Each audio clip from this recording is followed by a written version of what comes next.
Hi everyone, this is Kijibo Vlogs, a Filipino actor based here in Saudi Arabia, and welcome back to my channel. Agad-agad gawa natin reaction video, ang Jillman compilation. So without further ado, let's start this reaction video.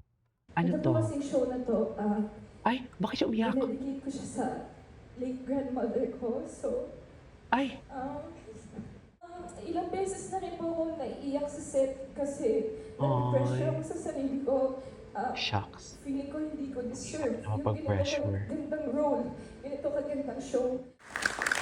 Yun once again, Jillian Ward and the cast at abot kami na pangarap. Ang number one, youngest doctor sa Apex Medical Center. Okay, so medyo magiging mahaba rin sa akin. Iyak din ako. Una po sa lahat, thank you so much sa GMA, sa ganitong klaseng opportunity, sa creatives, sa writers, sa buong production team, and sa viewers. Ano to? Anong project to? Bakit siya naiyak?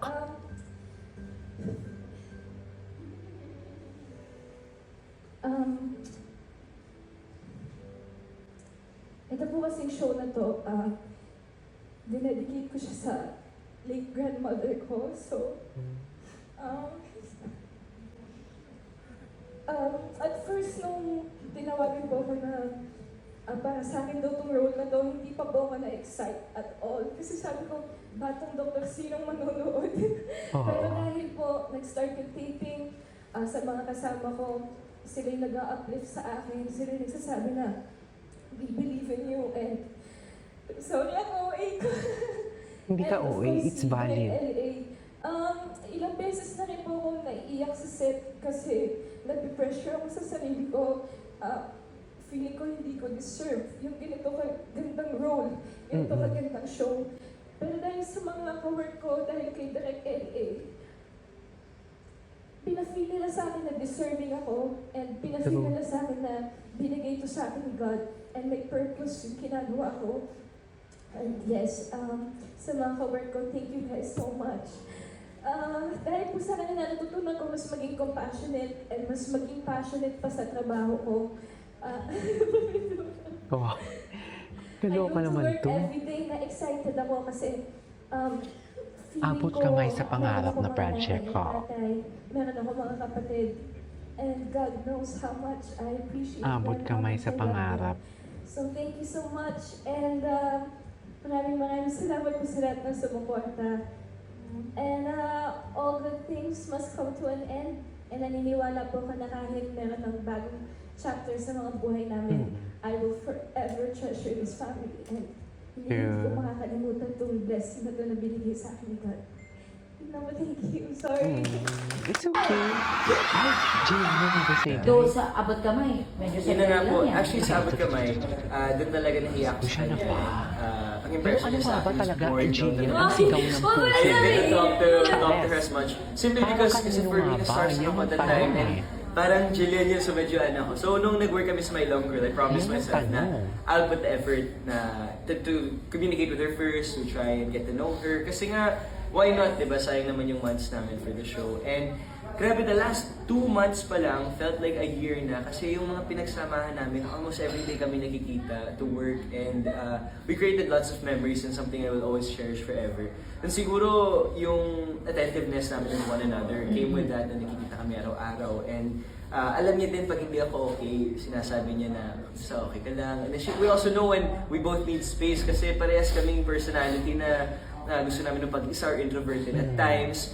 But I appreciate that Jill is very caring din. And siguro for me, as her leading man, I really want to take care of her. Yesterday nga, parang naramdaman ko lang, or the other times na she's not feeling her best. I just want to check up on her para she's comfortable on set, she's okay, and masaya lang. Do sa abot kamay, medyo Yun na nga lang po. yan. Actually, sa abot kamay, doon talaga nahiyak ko sa kanya. Nahiya talaga siya. Ay, ano tuloy-tuloy. Yung Jill yung bigay ng full of performance. Dedicated si star of the new Gen, Jillian Ward, na makapagbigay ng all-out performance sa kanyang first solar concert, kaya hands-on Solo siya sa concert. preparations. Ang dance rehearsals niya nakita ng fans at pinusuan. Makichika kay Aubrey Carampel. Ito ba yung Versace Explore? Puro papuri ang natanggap ni Oo. star of the new Gen, Jillian Ward sa sultry dance rehearsal Diyos video ko, na yan. excited ako mapanood Pasilip to. yan ni Jillian bilang paghahanda sa kanyang upcoming solo concert.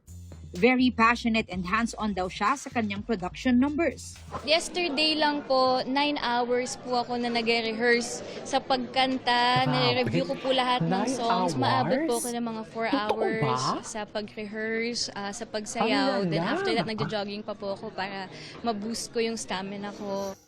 Kabilang sa kanyang preparations, ang tuloy-tuloy na trainings at pag-aalaga sa kanyang kalusugan.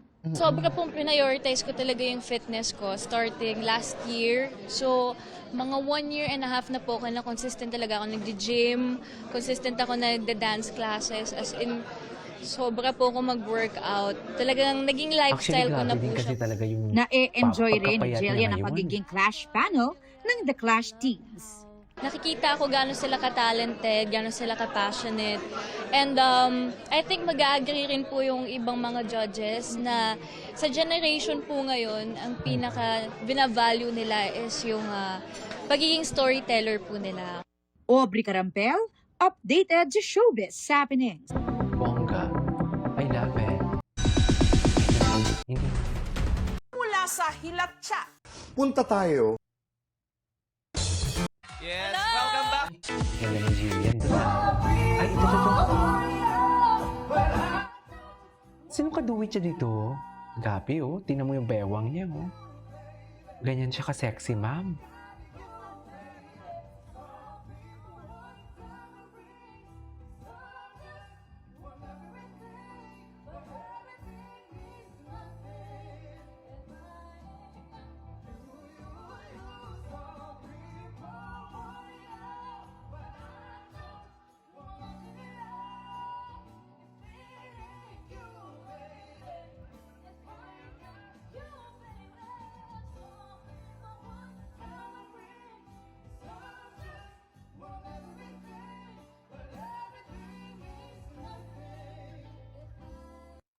Okay.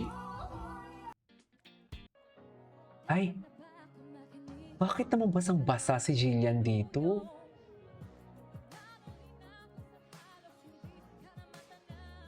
Basang-basa? Literal na basang-basa sa ulan! Sa huli ay tayo. Total performer talaga siya. Concert, ano talaga siya? Concert queen. Charis, hindi pa siya ang concert queen. Si Pops pa din ata if I'm not mistaken. Nasa kay Pops pa din talaga ang Korea, ang corona. Kilometrong layo. Kilometrong layo. Okay. Anyways, that is our for today's video from Jillian. Ay, ano to? Ay, ito yung hindi natin nakita. Panoorin ulit natin to. This is Kiki Vlogs and see you in my next vlog. Bye!